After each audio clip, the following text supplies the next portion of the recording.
فاعوذ باللہ من الشیطان الرجیم بسم اللہ الرحمن الرحیم ومن آیاتہ ان خلق لکم من انفسکم ازواجا لتسکنوا الیہا وجعل بینکم مودۃ ورحمہ صدق اللہ مولانا العظیم۔ درود شریف پڑھیں اللہم صلی علی سیدنا مولانا محمد معدن الجود والکرم وآلہ وصحبہ وبارک وسلم۔ ہمارے جناب فیروز بھائی کے صاحبزادی فیاض خان کی ہونے والی شادی خانہ آبادی کے موقع پر اللہ اور اس کے رسول کی ذکر کے لیے جمع ہوئے ہیں۔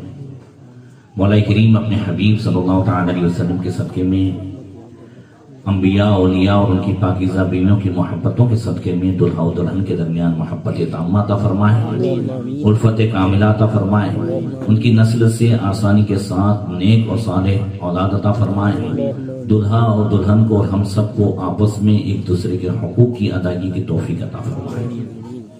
اسلام میں نکاح کی جو اہمیت ہے اور نکاح کا جو مقصد ہے اس کو آپ اس حدیث سے اندازہ لگائیں۔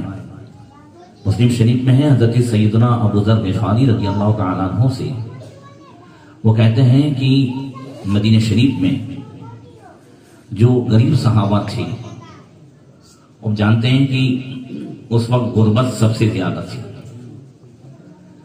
ان غریب صحابہ نے حضور کی بارگاہ میں ایک شکایت رکھی، کہا کہ یا رسول اللہ ذہب اہل الدثور بالاجور، یہ مالدار ثواب میں ہم سے آگے بڑھ گئے۔ کہا کیسے آگے بڑھ گئے؟ تو کہتے ہیں غریب صحابہ کہ یصلون کما نصلی ویصومون کما نصوم ویتصدقون باموالہم ولا نتصدق۔ یا رسول اللہ مالدار جس طریقے سے نماز پڑھتے ہیں ہم بھی پڑھتے ہیں، اس میں ان کو کوئی فضیلت نہیں ہے، مالدار روزے رکھتے ہیں ہم بھی روزے رکھتے ہیں، مگر وہ اپنے مال سے خیرات کرتے ہیں اور ہمارے پاس مال ہے نہیں، وہ صدقہ کرتے ہیں، ہم صدقہ نہیں کر سکتے، تو صدقہ کر کے وہ ہم سے ثواب میں آگے بڑھ گئے۔ کیا پاکیزہ زمانہ تھا کہ آگے بڑھنے کی تمنا تھی تو نیکیوں کے حساب سے، آخرت کے حساب سے ریس وہ بھی لگاتے تھے۔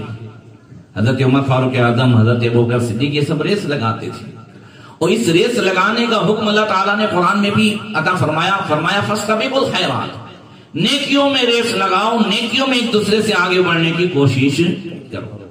تو اب یہ آگے کہتے ہیں یا رسول اللہ یہ ثواب میں آگے بڑھ گئے ہم سے مالدار، تو حضور نے ارشاد فرمایا اَوَلَيْسَ قَدْ جَعَلَ اللَّهُ لَكُمْ تَصَدَّقُونَ بِهِ، کیا اللہ تعالیٰ نے تمہارے حصے میں ایسے کام نہیں رکھے ہیں کہ تم وہ کرتے جاؤ تو اللہ اس میں بھی تمہیں صدقے کے برابر ثواب عطا فرمائے گا۔ بِكُلِّ تَسْبِحَةٍ صَدْقَةٌ وَبِكُلِّ تَكْبِيرَةٍ صَدْقَةٌ وَبِكُلِّ تَحْمِيدَةٍ صَدْقَةٌ وَالْأَمْرِ بِالْمَعْرُوفِ صَدْقَةٌ وَالنَّهْيِ عَنِ الْمُنكَرِ صَدْقَةٌ وَفِي بُضْعِ أَحَدِكُمْ صَدْقَةٌ۔ حضور نے فرمایا تم میں سے کوئی اگر سبحان اللہ کہے گا تو اس میں بھی اللہ تعالیٰ صدقے کے برابر ثواب عطا فرمائے گا، الحمدللہ کہے گا، اللہ اکبر کہے گا تو بھی صدقے کے برابر ثواب عطا فرمائے گا۔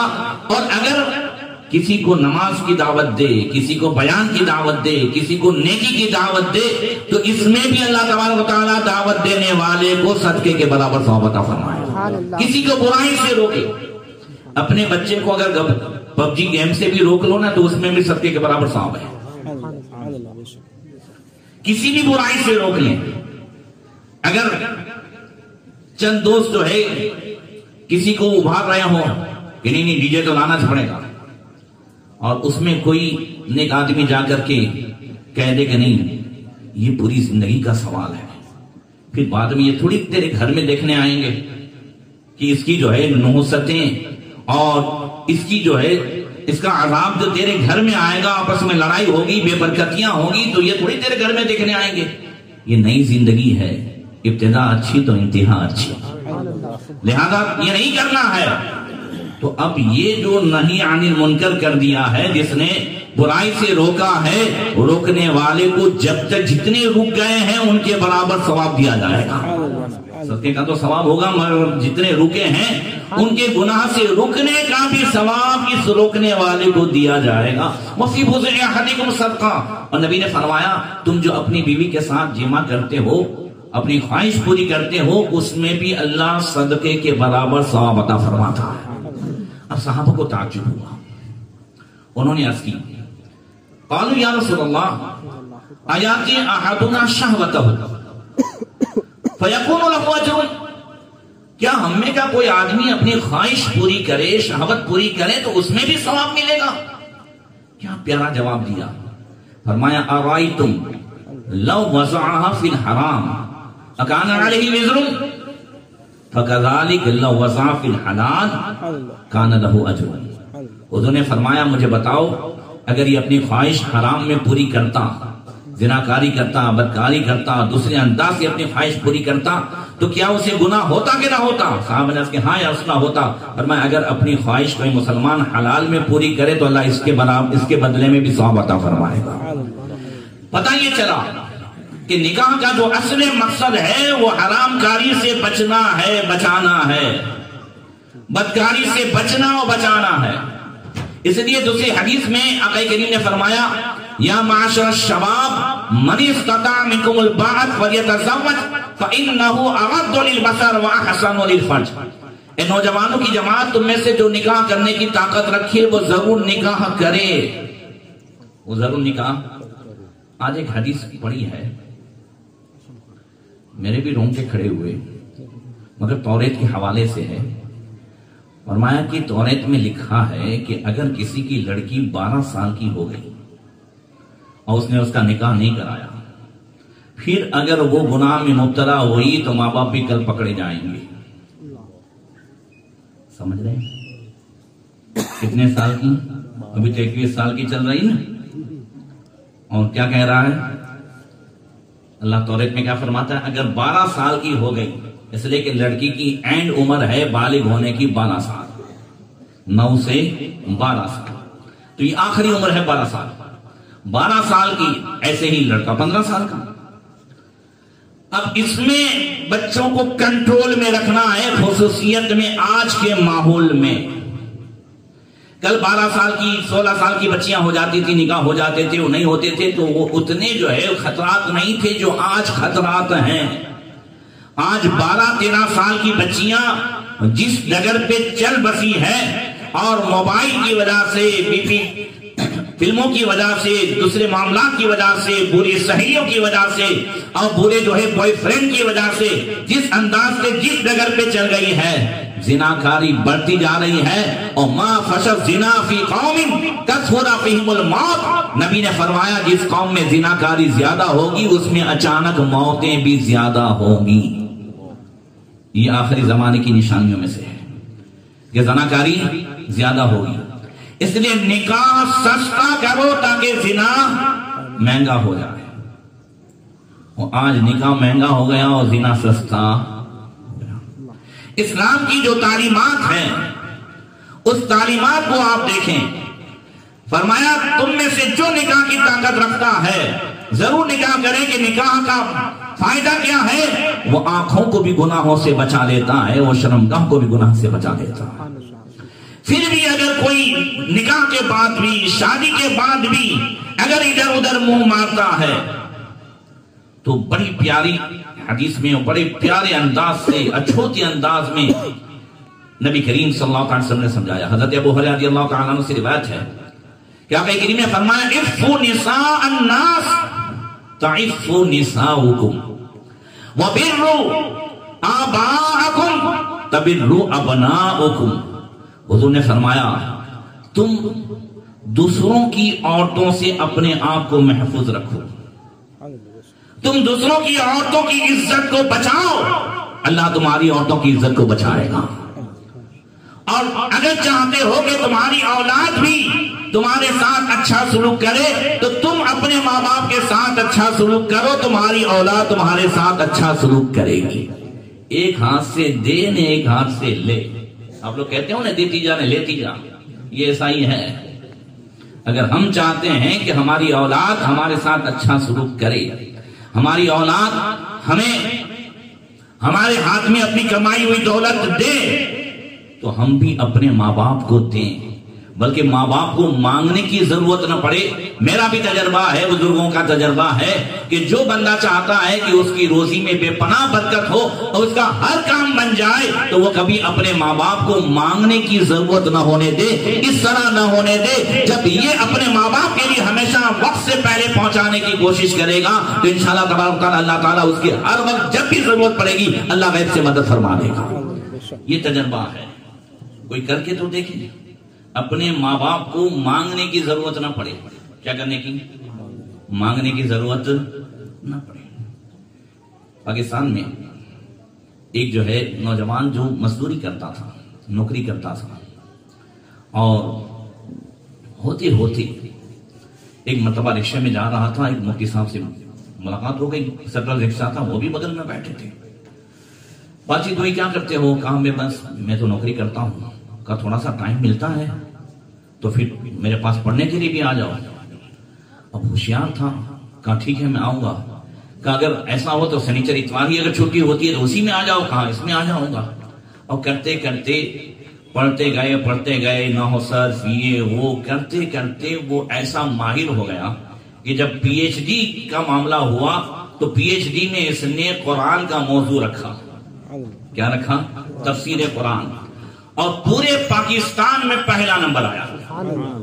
پورے پاکستان میں کیا آیا؟ تفسیر قرآن۔ پی ایچ ڈی کا معاملہ معمولی نہیں ہوتا ہے، ایک سبجیکٹ میں بندہ اتنی محنت کرتا ہے اور امتحان لینے والے ایسے ہوتے ہیں کہ اس وقت گلا سوکھ جاتا ہے پانی پی پی کر کے، مگر ایسے ایسے سوالات ہوتے ہیں۔ اور جب اس کا امتحان ہوا اور جب رزلٹ کے لیے آئے تو وہ بھی اس میں استاد تھے جو پہلے دن ملے تھے، اور انہوں نے اعلان کیا کہ ہم نے سب نے یہ طے کیا ہے کہ یہ جو بندہ ہے اس کا شوق، اس کا مقالہ، اس کا جو کچھ بھی ہے وہ سب دے کر کے کہ یہی پہلا نمبر ہے۔ بعد میں اس سے پوچھا گیا کہ تو نے تفسیر قرآن کا موضوع کیوں رکھا اور تجھے یہ اتنا ایسے کیوں آ گیا کہ بڑے بڑے علماء بھی تیری لائن میں نہیں آ سکے؟ تو اس نے کہا کہ میری ایک عادت تھی کہ میں جب بھی جو پیسہ ملتا تھا وہ لے کر کے اپنے باپ کو دیتا نہیں تھا بلکہ اپنے باپ کے سامنے رکھ دیتا تھا۔ کہا دیتا نہیں تھا مطلب؟ کہا میں اتنا بھی برداشت نہیں کرتا کہ میرا باپ میرے سامنے یوں کرے، تو میں اس کے سامنے رکھ دیتا تھا تاکہ جو بھی ضرورت ہو وہ لے لے۔ تب میرا باپ ہمیشہ میرے لیے دعا کرتا کہ اللہ تجھے عالم قرآن بنائے۔ کب دعا تھی؟ ذرا زور سے کہہ دو، کب دعا تھی؟ بندہ جب مزدوری کرتا تھا، مگر ماں باپ کی دعا کبھی رد جاتی لے کر تو دیکھے کوئی بندہ، ہم اتنے تعویذات کرتے ہیں، کراتے ہیں، یہ کرتے ہیں وہ کرتے ہیں، دعا کا سینٹر اللہ تعالیٰ نے ہر گھر میں ماں باپ کی شکل میں رکھا ہے۔ کوئی دعا لے کر کے تو دیکھے، کوئی ان کے سامنے عاجزی کر کے تو دیکھے، ان کا دل خوش کر کے تو دیکھے۔ ماں باپ سے دعائیں کروائی نہیں جاتی ہے، ماں باپ سے دعائیں لی جاتی ہے۔ اگر بندہ ماں باپ سے دعائیں لے تو قسم خدا کی اسے کسی اور تعویذ کی اور دعاؤں کی ضرورت نہیں۔ اسی حدیث میں آگے فرمایا من اتا وخاہ متنسلا فلیقبل ذلک محقا کان او مبتلا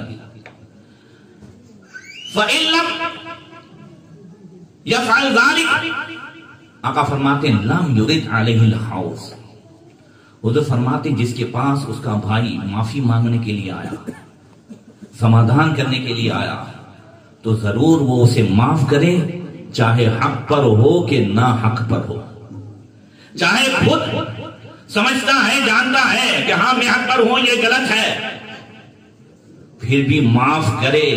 حضور فرماتے ہیں جب معافی مانگنے بھائی آیا اور یہ معاف نہ کرے تو معاف نہ کرنے والا کل میرے حوض کوثر پر نہ آئے۔ سمجھ رہے ہیں کتنا معاملہ ہے؟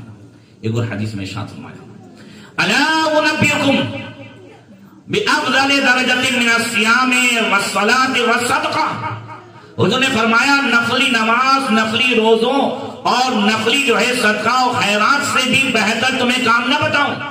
صحابہ نے عرض کی ہاں یا رسول اللہ وہ کیا ہے؟ فرمایا الصلاح بین ذات البین، حضور نے فرمایا آپس میں لڑے ہوئے کو ملا دینا، آپس میں سمادھان کرا دینا.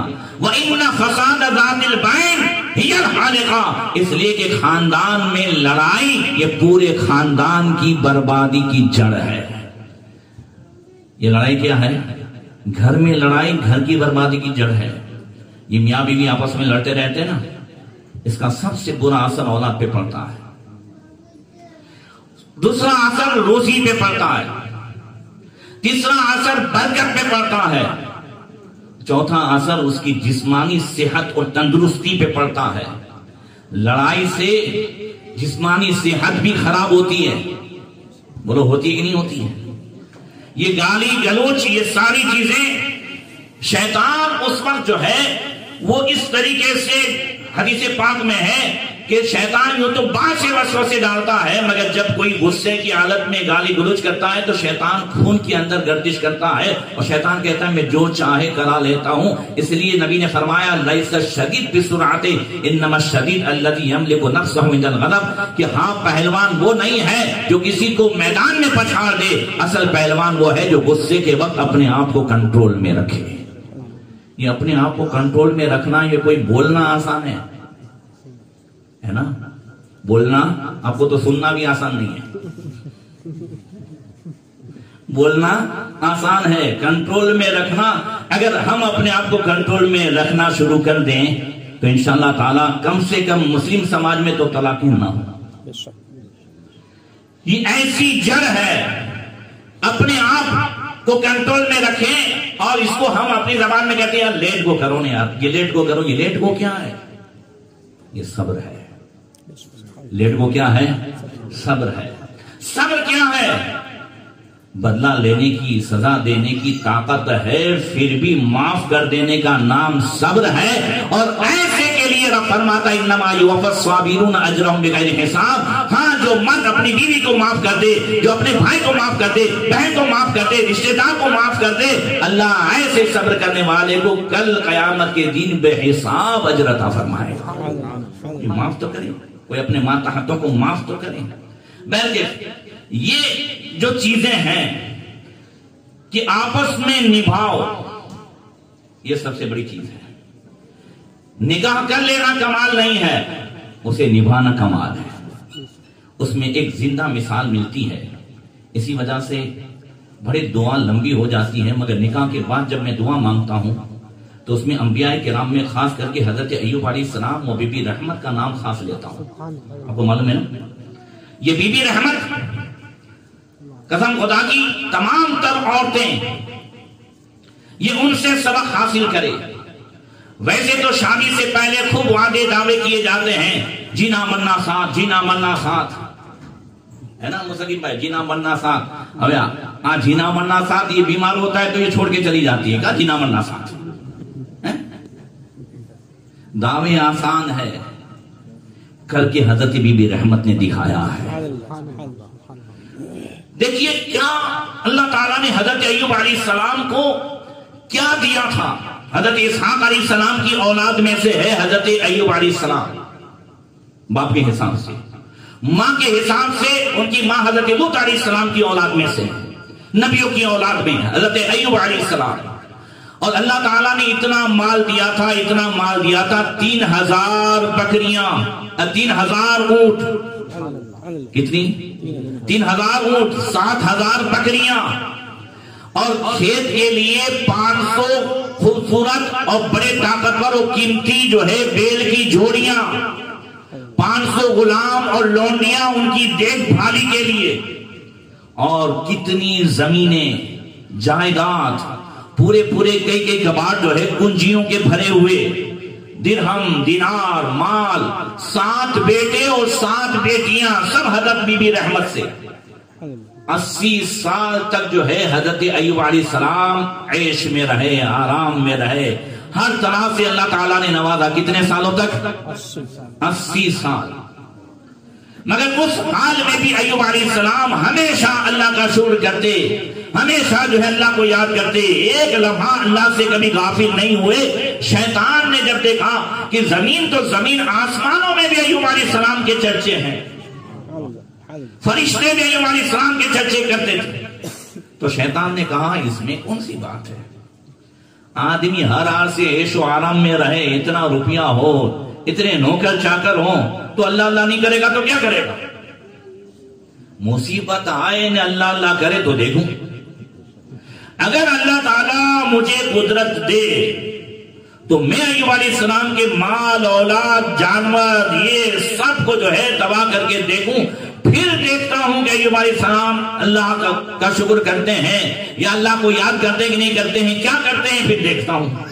اللہ نے فرمایا دے دی تجھے طاقت، کر تجھے جو کرنا ہے۔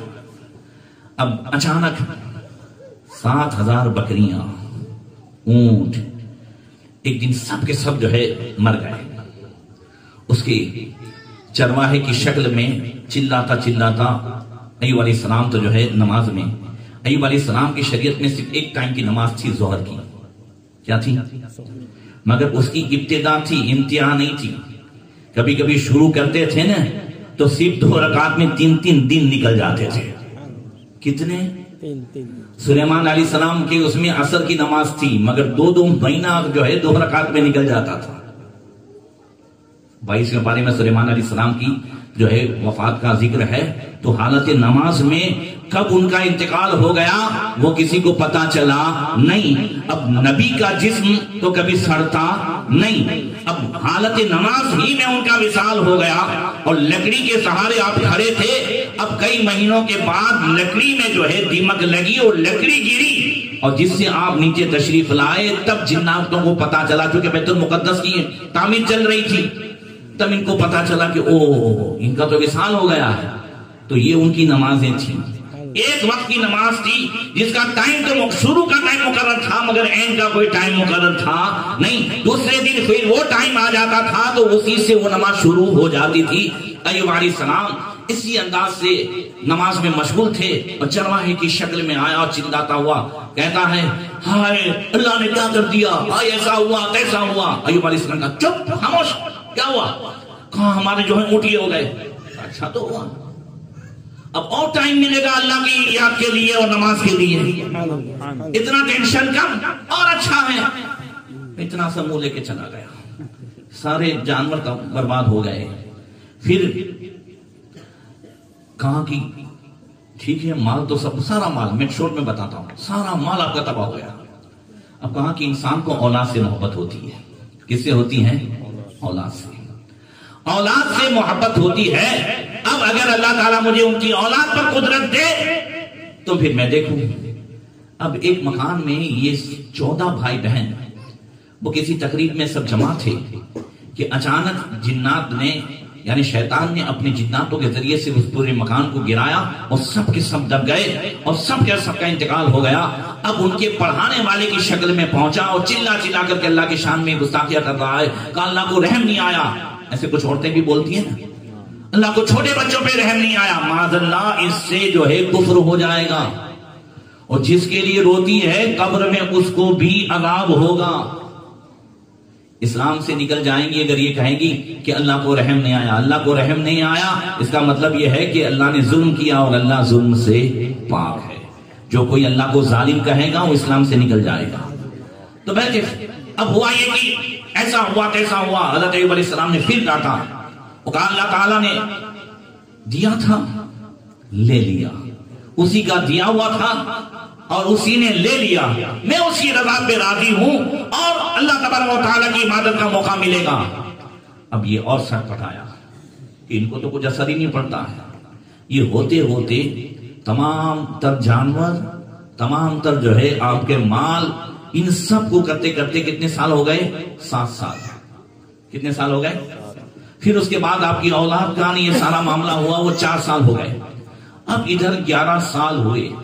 پھر شیطان کہتا ہے کہ انسان کو اپنی جان سے محبت ہوتی ہے، اللہ اگر مجھے ان کی جان پہ اگر قدرت دے تو میں پھر دیکھوں کہ سلیمان علیہ السلام کیسے اللہ کا شکر ادا کرتے ہیں۔ اللہ نے فرمایا تجھے ایوب علیہ السلام کی جو ہے جان پر بھی تجھے قدرت دی، مگر ان کا دل، ان کی زبان اور ان کی آنکھیں، اس پر تیرا کوئی بس نہیں ہے۔ ہاں وہ ہر حال میں رہیں گے تب بھی میرا ذکر کرتے رہیں گے، ان کا دل شاکر رہے گا، زبان ذاکر رہے گی اور ان کا جسم صابر رہے گا۔ مگر شیطان جو ہے وہ نماز پڑھ رہے تھے، اچانک ان کے ناک میں اس نے پھونک ماری، ایسی پھونک ماری ایوب علیہ السلام کے ناک میں کہ پورے جسم میں ایک اگن ہو گئی اور دھیرے دھیرے پھنسی نکل گئی، آبلے پڑ گئے، اس میں سے پانی نکلنے لگا۔ اب ہوتے ہوتے شیطان نے ان کے شہر والوں سے کہا، جو لوگ بغداد شریف آئے ہیں انہوں نے دیکھا ہے بغداد شریف سے دور ہیلا شہر ہے۔ کون سا شہر ہے؟ ہیلا۔ ہیلا میں حضرت ایوب علیہ السلام رہتے تھے اور آج ان کا مزار بھی وہی ہے، وہ کنواں بھی وہی ہے، وہ ہیلا شہر میں۔ تو شہر والوں سے کہا، ارے یہ چیپی روگ ہے، تم کو بھی لگے گا، اس کو یہاں رہنے نہ دو، یہ جو ہے تو یہ کھجلی ہے، اس میں سے پیپ نکلتا ہے، تم میں بھی ہو جائے گا۔ اب شہر والوں نے آپ کو دھکے مار کر کے نکال دیا، یہاں تک کہ باہر ایک جھونپڑی میں آپ رہنے لگے۔ سب نے، بھائیوں نے، 2 بھائی تھے انہوں نے بھی ساتھ چھوڑ دیا، دوسروں نے بھی ساتھ چھوڑ دیا۔ بھائیوں نے تو یہاں تک دیکھنے آئے تھے پہلے، بولے یہ اگر نیک ہوتے تو ایسی مصیبت تھوڑی آتی۔ معذرت۔ تب ایوب علیہ السلام نے کہا تھا، ربی انی مسنی الضر وانت ارحم الراحمین، اللہ مجھے تکلیف پہنچی ہے۔ تکلیف کس بات تھی؟ اس طنز کی تکلیف تھی۔ بہرکہ اب ہوتے ہوتے 7 سال تک جو ہے آپ اس معاملے میں رہے، سب نے ساتھ چھوڑ دیا مگر سیدہ بی بی رحمت نے ساتھ چھوڑا۔ بی بی رحمت ساتھ رہی، روزانہ آپ کے جسم کو صاف کرتی، روزانہ یہ کرتی، اور پھر مزدوری کرنے جاتی تو شیطان نے ان لوگوں کو بھی اکسایا اور کہا کہ جو ہے یہ وہاں سے آتی ہے اور اس کو بھی روگ ہوگا، اور پھر یہ تمہارے برتن کو مانجے گی، تمہارے کپڑوں کو دھوئے گی، تو اس میں بھی یہ سارا روگ ہو جائے گا۔ اب یہ بھی بند ہو گیا، مگر اللہ تعالیٰ نے غیب سے کھانے کا بھی انتظام فرما دیا۔ یہ سلسلہ جاری رہا، 18 سال ہو گئے، اور حضرت ایوب علیہ السلام کی عمر کتنی ہو گئی؟ 98 سال۔ کتنی سال ہو گئی؟ 98۔ اس بڑھاپے میں یہ مصیبت آئی ہے۔ ایک دن بیوی نے کہا، آپ اللہ کے محبوب بندے ہیں، اتنے سالوں سے اور اتنی پریشانیاں ہوئی، اتنا مال ہمارا چلا گیا، اتنے جانور، زمین، جائیداد، سب آج ہمارے پاس اس جھونپڑی کے سوا کچھ بھی نہیں ہے، تو آپ اللہ تعالیٰ سے دعا کیوں نہیں کرتے؟ جواب سنو، فرمایا نعمت میں کتنے سال تھے؟ بولے 80 سال۔ بولے ابھی مصیبت کے کتنے سال ہوئے؟ بولے 18۔ بولے ابھی تو 20 بھی نہیں ہوئے، اور میں دعا کروں اللہ تعالیٰ سے؟ جب اللہ تعالیٰ نے اتنی نعمتیں عطا فرمائی تو اب یہ مصیبت جو ہے ابھی تو 20 سال بھی نہیں ہوئے، آدھا 40 سال بھی نہیں ہوئے، اور میں دعا کروں؟ نہیں، میں اللہ کی رضا پہ راضی ہوں۔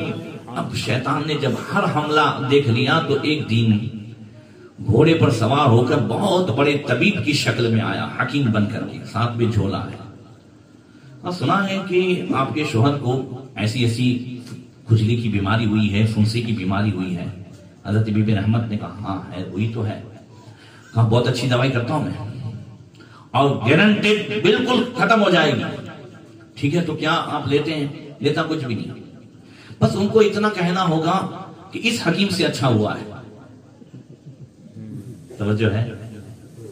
اس حکیم سے، ہم لوگ کہتے ہیں نا بھائی کا، ہاں ڈاکٹر سیوک سے اچھا ہو گیا، پرمار سے اچھا ہو گیا، تو یوں پرمار سے اچھا ہوا، سیوک سے اچھا ہوا، تو ایسی نیت کسی کی ہوتی نہیں ہے کہ وہ یہ کہتا ہو کہ پرماری اچھا کرے گا یا یہ فنائی اچھا کرے گا، نہیں، نیت یہ ہوتی کہ اللہ ہی شفا دے۔ مگر شیطان کا مقصد یہ تھا کہ اس طرح شرک ہو جائے، کیا ہو جائے؟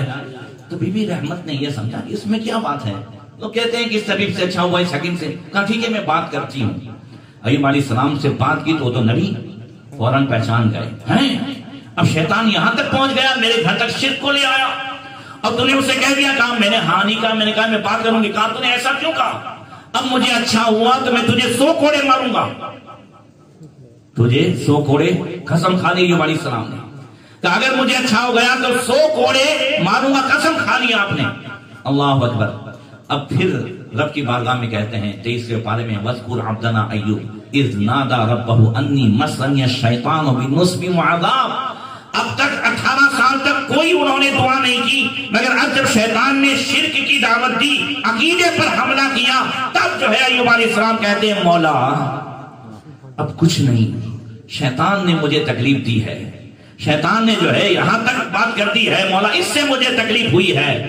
جبریل امین آئے، کہا اللہ ارشاد فرماتا ہے شیطان کو بھی دکھا دو اللہ تعالیٰ نے شفا تو نبی کے ٹھوکر میں رکھی ہے، اور خود بھی رجلک ھذا مغتسل بارد و شراب، اپنی ٹھوکر مارو وہیں سے جو ہے چشمہ نکلے گا، وہیں سے چشمہ نکلا، آپ اسے نہائے اور 40 قدم چلے تو پھر جبریل امین آئے اور پھر فرمایا کہ اب پھر آپ ٹھوکر لگاؤ، پھر ٹھوکر لگائی، پھر اسے چشمہ نکلا جو بہت زیادہ جو ہے میٹھا اور صحت مند پانی تھا کہ جس سے آپ کا باطن بھی مکمل روشن ہو گیا اور جسم پورا آپ کا صاف و شفاف ہو گیا۔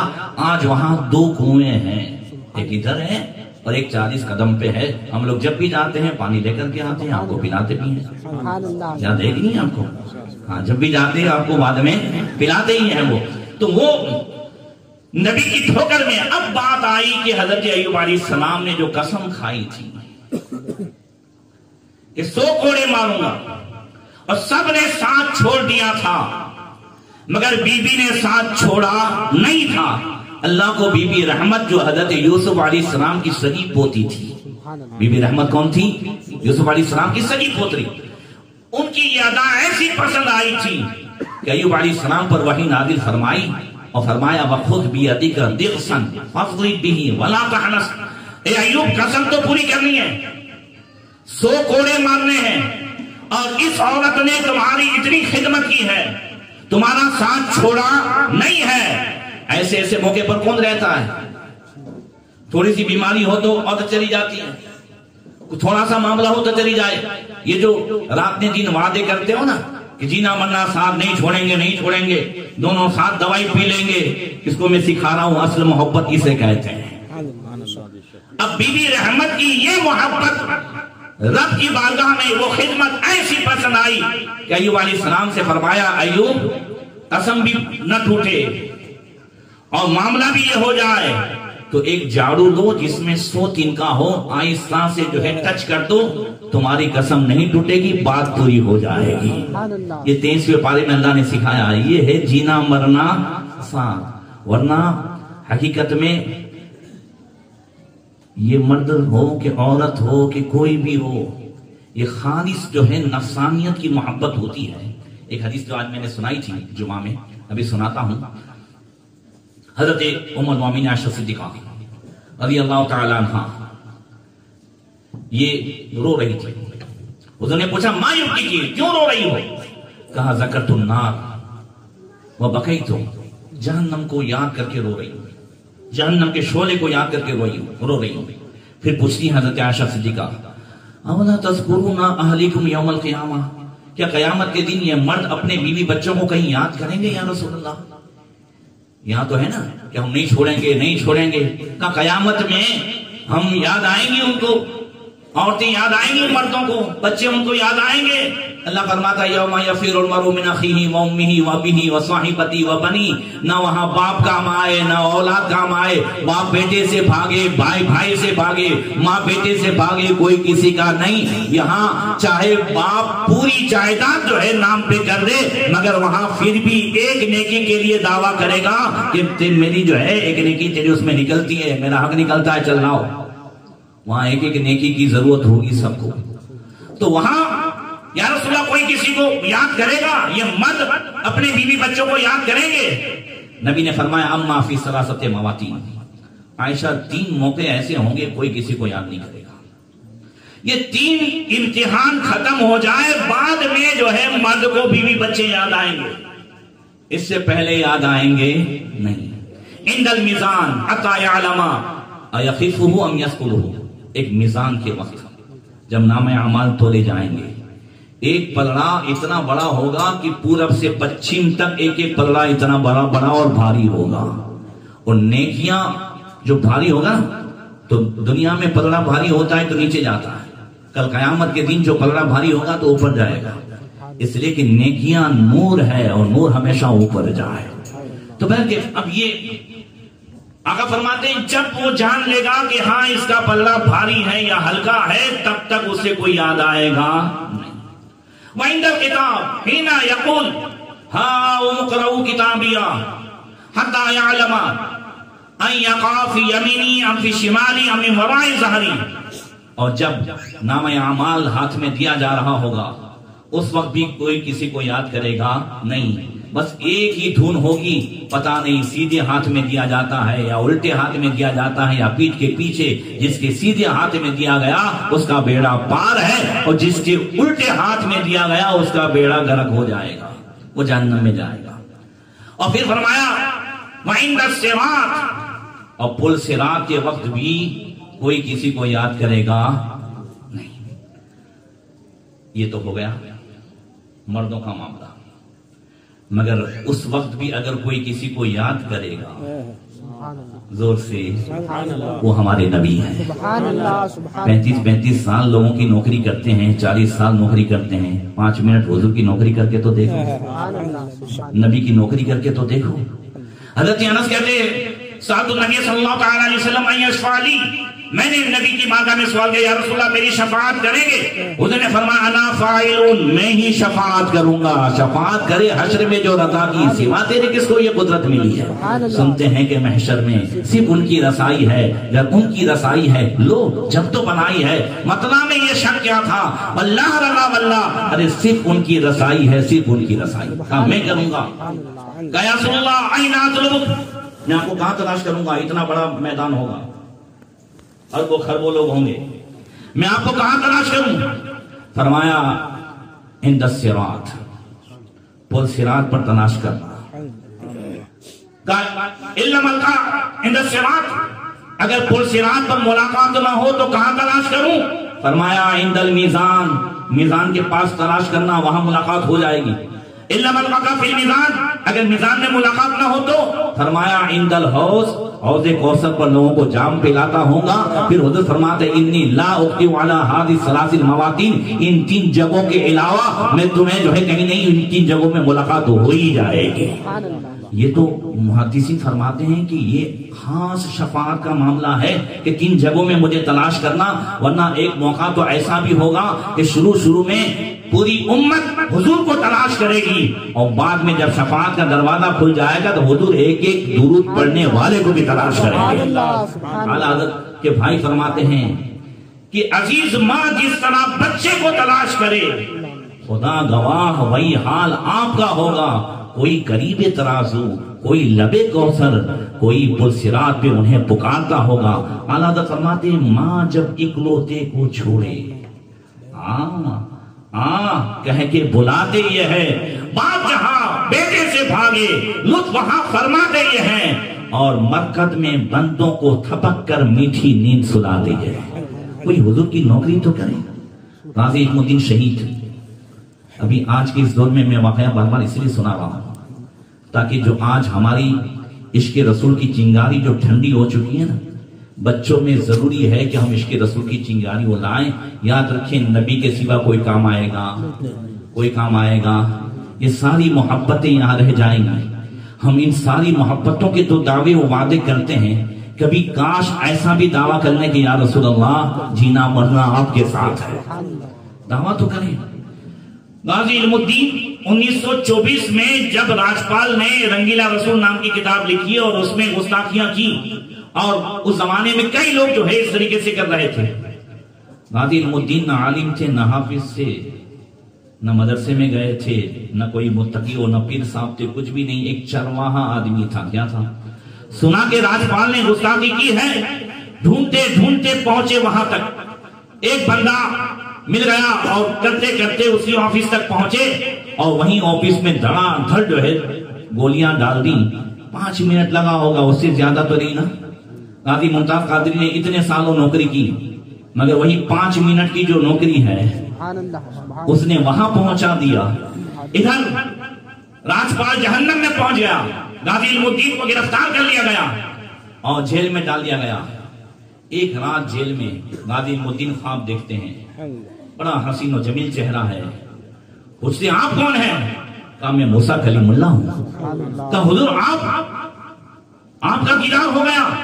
کہا میں حضور کی بارگاہ میں ہم انبیاء گئے تھے، تو آج ہم دیکھ رہے کہ حضور بار بار ایک نام لے رہے تھے، میرا علم الدین، میرا علم الدین، میرا علم الدین، میرا علم الدین۔ تو میرے دل میں خیال پیدا ہوا کہ جو نبی نہیں، نبی الانبیاء، سید الانبیاء بار بار جس دیوانے کا ذکر کرے، چلو ہم بھی جا کر کے اس کا دیدار کر آتے ہیں۔ موسیٰ کلیم اللہ نے کہا اس لیے میں تمہارے دیدار کے لیے آیا۔ اب ہوا یہ کہ تاریخ طے ہو گئی، ساری عرضیاں ختم ہو گئی، پھانسی چڑھانے کی تاریخ طے ہو گئی۔ ڈاکٹر اقبال گئے، جب ڈاکٹر اقبال غازی علم الدین کے پاس جیل میں گئے تو غازی علم الدین شہید نے کہا کہ حضور ایسے مجرم کو جب حکومت پھانسی چڑھاتی ہے تو پھر اس کی لاش سونپتی نہیں ہے، بے گور و کفن ہی جو ہے اسے دفنا دیتی ہے، تو کیا میں ایسے ہی دفنایا جاؤں گا؟ میری خواہش ہے کہ میں بے گور و کفن نہ دفنایا جاؤں بلکہ ایک شاندار طریقے سے میری تدفین ہو۔ ڈاکٹر اقبال نے کہا اس کی ذمہ داری میری ہے، یہ وعدہ میں کرتا ہوں کہ شاندار طریقے سے تمہاری تدفین ہوگی، تم بھی وعدہ کرو نا کہ جب حضور کی بارگاہ میں پہنچو تو اقبال کا سلام پہنچا دینا۔ کہا یہ ذمہ داری میری۔ اب شہید ہو گئے، پھانسی پہ چڑھا دیا گیا۔ ڈاکٹر اقبال نے اپنے اثر رسوخ سے ان کی لاش لے لی، اور جیسے ہی جنازہ تیار ہوا، تاریخ گواہ ہے 6 لاکھ کا مجمع تھا۔ کتنا مجمع تھا؟ 6 لاکھ کا مجمع تھا۔ بڑے بڑے محدث، بڑے بڑے علماء، اور حضرت سیدنا محدث الوری سیدنا دیدار علی شاہ خلیفہ اعلیٰ حضرت، جنہوں نے کئی کتابیں لکھی اور قادیانی کو کئی مرتبہ ہرایا، وہ حضرت سیدنا سید دیدار علی شاہ رحمۃ اللہ تعالی علیہ کے حوالے سے طے ہوا کہ یہ نماز جنازہ پڑھائیں گے۔ جب نماز جنازہ کے لیے کھڑے ہوئے، جنازہ سامنے ہے، پہلی تکبیر کہی کہ حضرت دیدار علی شاہ بے ہوش ہو کے گر گئے، ہوش میں لائے، پھر مشکل سے انہوں نے نماز ختم کی۔ لوگوں نے کہا حضور آپ بے ہوش ہو کے کیسے گر گئے تھے؟ کہا پوری زندگی جس ذات کے دیدار کے لیے دیدار علی تڑپتا رہا کہ کبھی خواب میں بھی نبی کا دیدار ہو جائے، مگر وہ تمنا پوری نہیں ہوئی۔ آج اس عاشق رسول کے جنازے میں ابھی پہلی تکبیر کہی ہے کہ رسول اللہ کو سامنے کھڑا دیکھتا ہوں، وہاں دیکھی آنکھوں سے نبی کا دیدار ہو گیا ہے۔ یہ رسول اللہ صلی اللہ علیہ وسلم ہے جو یہاں بھی نہیں چھوڑتے، وہاں بھی نہیں چھوڑتے۔ نوکری تو کروں نبی کی، ساتھی ساتھی کہیں گے پکاروں، ساتھی ہو تو جواب آئے، پھر جھنجھلا کے سردے پٹکوں چل رہے مولا والی ہے۔ اب اس کے بعد کفن میں انہیں اتارا گیا، قبر میں اتارا گیا۔ سب سے آخر میں ڈاکٹر اقبال نکلے۔ ڈاکٹر اقبال جب نکلنے لگے تو ان کا کفن جو ہے ہٹایا چہرے پر سے، اور ان کے کان میں کچھ کہا، اور اچانک سلام لگا کر کے باہر نکلے، اور پسینہ پسینہ ہو گئے۔ کہا جلدی جلدی مٹی ڈالو، جلدی پورا کرو، جلدی ختم کرو۔ لوگوں نے ڈاکٹر اقبال سے پوچھا کہ معاملہ کیا تھا؟ کہا چلتے چلتے مجھے خیال آیا کہ میں بھی کچھ کہہ دوں، تو میں نے کفن ہٹا کر کے ان کے کان میں کہا کہ علم الدین میں نے اپنا وعدہ پورا کیا ہے، شان سے تیری تدفین ہوئی ہے، تو اپنا وعدہ پورا کرنا اور نبی کی بارگاہ میں میرا سلام پہنچانا۔ تو غازی علم الدین نے کہا کہ اقبال نکلو تو صحیح، قبر سے نکلو، یہ نبی کھڑے ہیں انتظار کر رہے ہیں، تم نکلو، وہ آ رہے ہیں، میں تمہارا سلام پیش کر دوں گا۔ اللہ اکبر۔ اندازہ دیکھیں، یہ ہے نبی کی نوکری، یہ ہے رسول اللہ کی نوکری۔ آج اپنے بچوں کو عاشق بنائیں اور میاں بیوی اس طریقے سے زندگی گزاریں کہ انشاءاللہ تبارک و تعالی یہاں بھی ساتھ میں رہے، وہاں بھی ساتھ میں رہے۔ رہنا ہے وہاں ساتھ رہنا ہے، اس کا مطلب آپ نٹارے نہیں ہیں۔ ہاں دیکھو پورا مجمع خاموش تھا، کنتال گئے ہو نا، پیچھے بیٹھی ہیں، ابھی وہ تو گھر پہ ہے، میرا واندہ نہیں ہے۔ پھر سے پوچھتا ہوں وہاں رہنا ہے ساتھ میں؟ زور سے یار رہنا ہے؟ آواز میں کڑک آئی ہوگی تو مجھے پتا چلے گا کہ وہاں ساتھ میں رہنا ہے، وہ یہاں کنتالے ہو کہ نہیں کنتالے ہو۔ میں نے بہت مندر میں جب یہ بات بیان کی تھی تو ایک نوجوان ایک دم کانپتا ہوا آیا، اور سیریسلی، ایسا نہیں مذاق میں، بولے ہیں ابھی آپ نے بتایا کہ جو ایمان والے مرد اور عورت ساتھ میں انتقال مطلب ایمان کے ساتھ دنیا سے جائیں گے تو جنت میں ساتھ میں رہیں گے۔ میں کہا رہیں گے؟ بولے وہ ساتھ میں رہے گی؟ میں کہا ساتھ میں۔ تجھے ٹینشن کا ہے کس بات کا؟ میں سچ میں ساتھ میں رہے گی؟ وہ کتنا کنٹالا ہوا سوچ، بولے سچ میں ساتھ میں رہے گی؟ میں آپ کو چیک کر رہا تھا کہ اتنا بڑا واقعہ میں نے سنایا، آپ نے سبحان اللہ نہیں بولا، ابھی ہنسی کیسے آ رہی ہے؟ میں چیک کر رہا تھا، اتنا عشق رسول کا واقعہ سنایا، ایسے بیٹھے تھے جیسے تیجے میں بیٹھے ہو، اور اب سنا رہا ہوں کہاں سے نکل رہی ہے۔ اپنے اندر گرمی پیدا کرو، تھوڑا عشق رسول کی گرمی پیدا کرو، کچھ اپنے اندر عشق رسول کی حرارت پیدا کرو۔ بلکہ نبی نے فرمایا رحمہ اللہ رجلا قال یا اہلا صلاتکم وصیامکم وجیرانکم ویتیمکم لعل اللہ یجمعکم الی یوم القیامہ۔ جو بندہ اپنے گھر میں دین کا ماحول بنائے گا اور اپنے بیوی بچوں سے کہے گا نماز پڑھی کہ نہیں، روزہ رکھا کہ نہیں، پڑوسیوں کا حق ادا کیا، یتیم کا حق ادا کیا، ہاں آج بہن آئی ہے تو بہن کا تم نے کچھ کھانا اچھا بنایا، اس میں بھی جاتی واتی ہے بابا، ہاں اس میں بھی معاملہ ایسا ہے۔ ایک شوہر نے اپنی بیوی کو فون کیا، بولے امی ابا آتے ہیں تو میں کھانا لے آؤں یا تو بناتی؟ نانا فریج بھرا پڑا ہے، کھا لیں گے، امی ابا آتے ہیں کھا لیں گے، وہ تو جب جاؤ تب آتے رہتے ہیں، اس میں کیا ہے۔ پھر تھوڑی دیر کے بعد فون کیا، بولے امی ابا آتے ہیں اب آج جائیں گے تو تم کہتی ہو تو میں کچھ کھانا لے آؤں یا تم بنا لے؟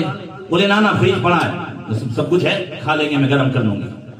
اب تھوڑی دیر کے بعد اس کی امی ابا آئے، عورت کے، اب اس کے بعد فون کرتی، تم نے بولا نہیں کہ میرے امی ابا آئے؟ بولے میرے کے تیرے دونوں ایک سیم نہیں۔ سمجھ میں آ رہی ہے نا باتیں؟ جیسا کرو گے ویسا ہوگا۔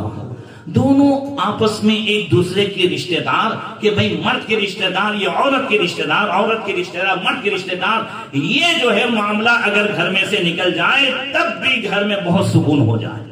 ان چیزوں میں بھی بہت سارے معاملات ہوتے ہیں، اور یہ چیز جب دل میں بیٹھ جاتی ہے تو پھر یہ بغض کی صورت اختیار کر لیتی ہے، اور پھر آپس میں نفرتیں ہوتی ہے۔ تو نبی فرماتے ہیں جو بندہ گھر میں دین کے حساب سے پوچھ تاچھ کرتا رہے گا کہ ہاں آج میرے رشتہ دار آ رہے ہیں کہ تیرے آ رہے ہیں، کیا تو نے اچھا سلوک کیا، کیا تو نے انہیں اچھا کھلایا، آج اچھا کھانا پکا ہے تو چلو پڑوسی کو دیا کہ نہیں دیا۔ حضور فرماتے ہیں اللہ تعالیٰ ایسے آدمی پر رحم کا نزول فرمائے گا، وہ کل قیامت کے دن پوری فیملی کو جنت میں ساتھ میں رکھے گا۔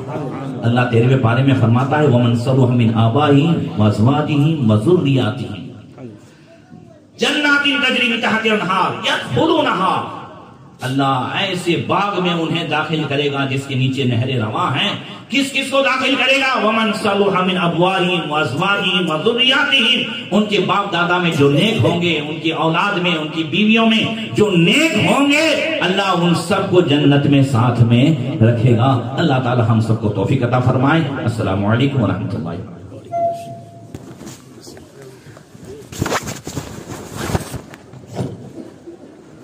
مصطفیٰ جان رحمت پہ لاکھوں سلام، شمع بز میں ہدایت پہ لاکھوں سلام، شہر یار ارم تاجدار حرم، شہر یار ارم تاجدار حرم، نوبہار شفاعت پہ لاکھوں سلام، مصطفیٰ جان رحمت پہ لاکھوں سلام، شمع بز میں ہدایت پہ لاکھوں سلام، ہم یہاں سے پکارے وہاں وہ سنے، مصطفیٰ کی شماعت پہ لاکھوں سلام، دوروں نزدیک کے سننے والے وہ کان، کان لالے قرامت پہ لاکھوں سلام، مصطفیٰ جان رحمت پہ لاکھوں سلام، شمع بز میں ہدایت پہ لاکھوں سلام، مجھ سے خدمت کی خودشی کہے ہر رضا، مصطفیٰ لاکھوں سلام ڈال دی قلب میں عظمت مصطفیٰ سیدی اعلی حضرت پہ لاکھوں سلام مصطفیٰ جان رحمت پہ لاکھوں سلام شمع بز میں ہدایت پہ لاکھوں صلاۃ والسلام علیک یا رسول اللہ وعلی آلک واصحابک یا نور اللہ مجد خدمت بعد الشریف صدق اللہ شریف خدمت الشریف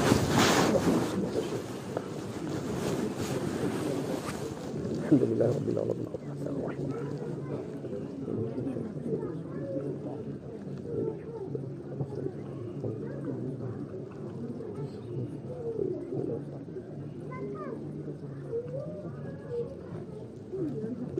صلى الله عليه وسلم اللهم صل على محمد الفاتحة اللهم صل على سيدنا محمد مختلف المدواني وتنقب الأصوات وكبر الجديدان واستقل الفرقتان وبلغ روحه وارواح لبيته من التحية والسلام وبارك وسلم عليه كثيرا إلى العالمين ابن حبيب صلى الله عليه وسلم کے صدقے میں جو کچھ بھی ذکر خیر ہوا دنیا حاضر ان سب کو قبول فرما دے غلطیوں خامیوں کو معاف فرما ہماری جانب سے ہمارے آقا مولا تاجدار مدینہ روح فدا صلی اللہ تعالی علیہ وسلم کی بارگاہ میں نظر مولا کریم قبول فرما صدقہ کے توسل سے جميع انبیاء کرام اولیاء کرام تمام صحابہ کرام اہل بیت اعظام شہداء و صالحین اولیاء و کاملین امہات المؤمنین کی بارگاہ میں نظر مولا کریم قبول فرما یہاں کے جملہ اولیاء کرام شہداء کرام صالحین و تمام سلسلوں کے تمام مشائخان اعظام کی بارگاہ میں نظر مولا کریم قبول فرما جميع المؤمنین والمؤمنات والمسلمین والمسلمات کی ارواح کو سب کا سب عطا فرما مولا کریم ان تمام پاکیزہ لوگوں کی آپس کی محبتوں کے صدقے میں اس دلہا و دلہن کے درمیان محبت تامہ عطا فرما الفت کاملہ عطا فرما ہونے والی شادی کو خانہ آبادی بنا دونوں خاندان میں خوشیاں عطا فرما آپس میں ایک دوسرے کے حقوق کی ادائیگی کی توفیق عطا فرما دلہا و دلہن کو ہم سب کو ایمان کی سلامتی عطا فرما جان مال عزت آبرو کی سلامتی عطا فرما مولا کریم اپنے حبیب صلی اللہ تعالی علیہ وسلم کے صدقے میں ہماری پیشانی میں سجدوں کی تڑپ عطا فرما پنج وقتہ با جماعت سن امام کے پیچھے نمازیں پڑھنے کی توفیق عطا فرما گھر کے ماحول کو اچھا بنانے کی توفیق عطا فرما ہم سب کو علم نافع و عمل صالح کی توفیق عطا فرما ہمارے سینے کو تیرے محبوب کی محبت کا مدینہ بنا دے جتنے خالی ہاتھ اٹھے ہوئے ہیں سب کو گورے مراد سے پر فرما